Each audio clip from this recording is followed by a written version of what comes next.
Bonjour à tous, j'espère que vous allez bien. Aujourd'hui dans cette nouvelle vidéo, je vais vous parler de l'affaire 1xBet au Cameroun. Comme vous le savez si bien, l'affaire fait grand bruit au Cameroun depuis quelques jours. Mais avant de continuer, veuillez vous abonner et activer la cloche de notification pour ne rien manquer sur les prochaines vidéos. C'est parti, c'est ce qui convient désormais d'appeler l'affaire 1xBet au Cameroun. Depuis quelques jours, la toile camerounaise est alimentée par une affaire de refus de paiement d'un gain de 13 milliards de la part de cette société de paris sportifs à un jeune parieur. Les réseaux sociaux, les médias et même les influenceurs en ont fait leur chou gras.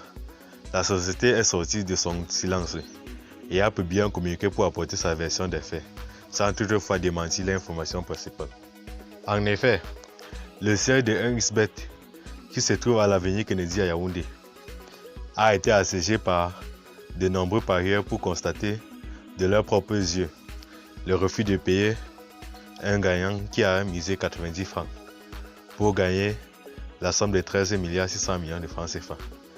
D'après ce qui est dit, un jeune homme d'une vingtaine d'années a fait un pari en ligne le dimanche 28 novembre 2021 en combinant 36 matchs de football et en misant seulement 90 francs via son compte Mobile Money.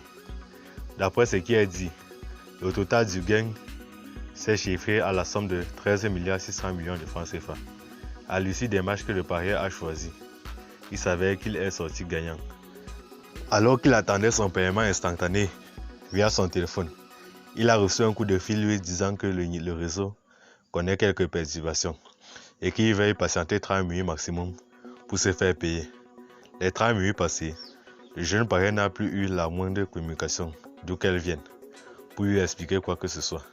C'est ainsi que tôt ce lundi matin, il s'est rendu personnellement au siège de l'agence 1xBet qui se trouve à l'avenue Kennedy à Yaoundé pour réclamer son argent. Une fois sur les lieux, les techniciens informatiques lui ont fait comprendre que son numéro n'a jamais resté dans leur base de données. Mais pour la société, en l'état actuel des choses, aucun parieur ne peut prétendre gagner cette faramineuse somme d'argent. Elle évoque même un fake news et promet des poursuites. C'est tout pour cette vidéo. J'espère que vous avez aimé. N'oubliez pas surtout de vous abonner. Et à bientôt pour la prochaine. Bye bye.